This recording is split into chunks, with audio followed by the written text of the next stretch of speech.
Hello and welcome to Just One More Watch. I had to have a bit of fun with a thumbnail and the good old kazoo today. What do you expect when you give an 80s pop culture nerd like me a watch called the Ark to review? And at least I got to be indie this time, unlike on this meme that was sent to me about 2 months ago. Somebody decided to put all of your favourite YouTubers' faces on the poster for The Last Crusade. When I first saw it I thought, hey, how come I'm the old Scottish guy? And then the penny dropped. Never mind, back to the watch. The Swiss watch company Ark. If you watched my top 5 bottom 5 review of 2021 earlier on this week, you may well have spotted this, the watch on my wrist today. It's big brother, the SWC Bunker. Definitely one of my favourite micro watches from 2021. On the back of the success of the Bunker, it's sold out already. SWC launched this newer, smaller, Quartz, much cheaper version of essentially the same watch that they called the Ark. Now, you saw the pop-up, I'm sure. This video is sponsored by SWC, so don't just take my word for it. There are plenty of other YouTube reviews out there, most of them rather favourable, including this one that claims it's the best watch you can buy for less than $200. I wouldn't necessarily go that far. It's very good at what it does, but what it does is quite narrow when you come to think about it. And make sure you hang around for the Moans and Niggles section at the end. You should always make sure you hang around for the Moans and Niggles section at the end. They actually sent me 2 watches, but I'm only going to feature one of them. There's a reason for that. Let's flip the camera and find out what it is. So if you watched my SWC Bunker review earlier on this year, I said it was all about a key set of numbers, a key set of figures. As this Ark is essentially a shrunken version of the Bunker, I guess this is also about a key set of numbers, a key set of figures. The first one being the price. I mentioned it in the intro, $199, and for that you get this lovely genuine leather pouch. Smells fantastic if you like that kind of thing. Apologies to the vegans in the audience today. This one is stamped with the SWC kind of double brand there, the logo and the brand name, capable of storing 2 watches stamped on the inside as well. Now, one other key figure here, that's the watch I'm going to show you, is the warranty. 3-year warranty. 2 being standard. I call out any brand that doesn't offer 2. I also praise any brand that offers more than 2, so 3 is not to be sniffed at.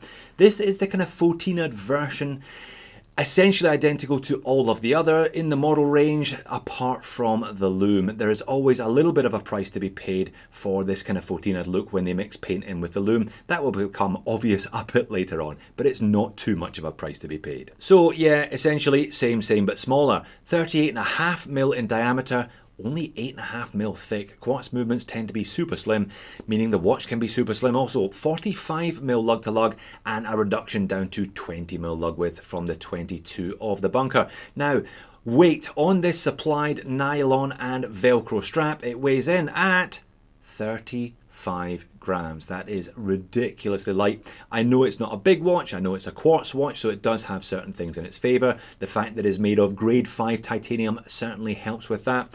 Its big brother, the Bunker, managed 50 grams for a full auto. This shaves another 15 grams off of that by going Quartz.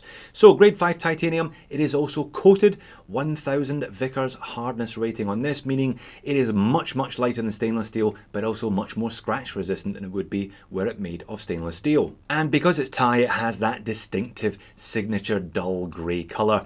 No great fancy finishing here, no mixture of brushed and polished. Most companies don't tend to go overboard on the finishing of titanium watches. Nice chamfer to those lugs though, drilled lugs as well, so if you do want to swap this one out for a rubber strap or a leather strap or something, you can do. Screw down crown, 100 meters of water resistance, and the SWC logo features on the crown as well, and that is a piece of flat sapphire crystal covering the dial. Flat sapphire with no less than 16 layers of anti-reflective undercoating. There we are, full studio lights. Watches really struggle with this, not so this one. You can still very clearly see the dial, the hands, everything in full detail. Really exceptional anti-reflective undercoating for a watch costing less than $200. Now I guess one reason why they can do it cheap is because they're not investing much into this strap, are they? They sell these for $10 on the website, suggesting that they are pretty much, if not disposable, but certainly something you'll be chewing through on a 6 monthly basis or thereabouts if you do wear one of these as a daily. Whole bunch of colours though, super comfortable, nice bit of flex to them as well. Because you're forced to either have this double layer at the top or bottom, yeah, you do notice that on wrist as you'll see later on, but very, very comfortable, and you can pick one to match the dial of the watch or match your mood on any given day, I guess. Case back is also made of titanium screw-on, helping with that 100 meters of water resistance, and the usual spec sheet advertising both of those things, plus the fact that this watch is Swiss made and has sapphire crystal. As mentioned, kind of shallow etching there. It's not printed on or anything, so that won't disappear with time, even if it is rubbing against the back of your hand. Now behind that case back we have a Ronda 6004D Swiss quartz movement with the small second at 6 and date indicator at 3. So while we're talking about the small second and the date, let's have a look at the dial and hands then. Interestingly, because they have shrunk this one down from 41 to 38.5mm, they've only included one set of Arabics. It doesn't have the 13 to 24 on the inner ring. I guess that would just have looked too crushed, especially with the small second there and that rather prominent double logo under the 12. So everything is just printed on. Because of the date complication at 3, colour match date wheel, which is nice, even if it does sit just a little inboard of where perhaps it would have ideally, they have put a little half baton in there as well. Minute track printed around the outer edge in white.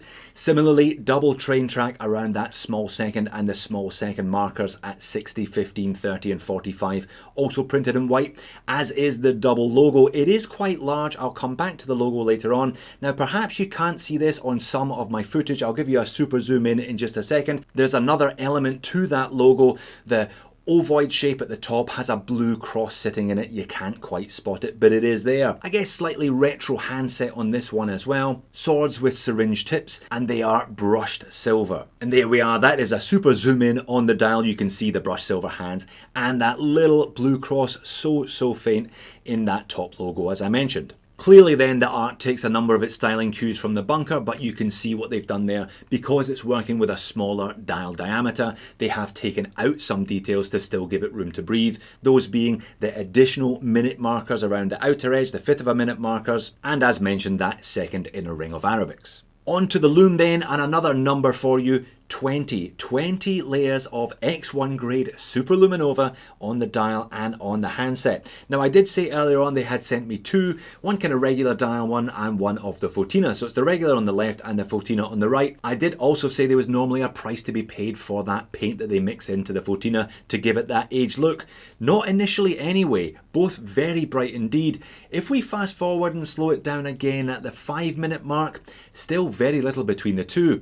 If we crank the speed up one more time and head all the way out to the end of the 20-minute test period, that's when you can see the Fotina version is beginning to struggle a little bit, particularly with the hands. So the moral of this tale then is, if Lume is really important to you, don't go for the Fotina version, pick one of the others. That's it on wrist. I have got a 7-inch wrist for your reference. Look, you don't buy a 38.5mm super slim titanium watch weighing in at 35 grams if you want it to have a heap of wrist presence. You buy it precisely because you want to put it on and then pretty much forget that it's there until such time as you need it. Yeah, 35 grams, you're going to forget about this one pretty easily, I reckon. It's not a big watch, but it is all dial, so legibility is not an issue. You can see what I mean though about the single pass on one end and the double pass on the other. It is bulky, and it's either going to be bulky at the top or bulky at the bottom, depending on your preference. This and the bunker I both preferred, with the kind of bulky double pass to the north rather than the south. And we're back outside natural light, and once again that heavy AR undercoating is paying dividends with this one. It's a nice clean design, but it is certainly not reinventing the wheel here. It is pretty much a copy and paste default field watch design with a little bit of retro, I guess, because of this Fotina colour version. On wrist, compact lug to lug, plus those lugs turned down, plus you have that flex from the nylon Velcro strap. Very comfortable, suitable for even the smallest of wrists, I reckon. And that is the pocket shot. You know I tend to wear my watches above the knuckle. Because this is that nylon and Velcro strap, you can wear it exactly where you want. You can wear it next to your elbow, if that's your bag. Alright, on to the Moans and Niggles section. I did say they sent me two, and you saw the second one in the Lume video early on. This is it, but I did say I wouldn't be concentrating on it much because when I unscrewed the crown to set the time for the first time, oops, that happened. Now I spoke to SWC about it, and they assured me that they're very proud of their low rate of return, But it happened to me, it could happen to you, I'm sure they would look after you if it did. But hey, I wouldn't be representing the product fairly if I didn't point that out, would I? One other thing I should point out, have a look at the tip of the second hand. It actually extends beyond the printed marker. They needed to shorten that or extend the markers. Doesn't look particularly good. Talking of not looking particularly good, the logo, I'm not a fan of either of them, and I think two of them is a bit of an overkill. And it may be very good at what it does, but what it does is very specific and very narrow. There are clearly no shortage of options if you're looking for a $200 field watch. By some bigger brands than SWC. You don't necessarily get the same build quality or the same specifications, but you do, I think, get far more versatility. I'm not sure how many people would be dailing one of these. I certainly think that either the Seiko 5 Field or the Defender would be more sensible, more versatile all-round watches. But then again, not everybody is looking to daily every single watch they buy. Some people buy watches specifically to fill very small niches within their collections, and I'm sure this SWC Ark will fill a very small niche in a lot of people's collections. They're already onto their second order of these ones, their second entire run. Every single colour of the first model run sold out, so there is clearly a demand, I think, based on the positive reception of the bunker and their earlier models. Perhaps not for everyone, perhaps not for every day, but it seems that SWC have found a receptive audience and an appreciative market for this style of watch. So there you have it. If you have been looking for a small, light, accurate, reliable titanium field watch with heaps of AR and fantastic lume, and you've got a budget of $199, you're pretty much sorted. If this isn't your cup of tea, why not check out the SRPK27, their $200 automatic field watch, or go all in, pick up yourself a Hamilton Khaki King for about $450. Thanks for watching, I'll see you soon.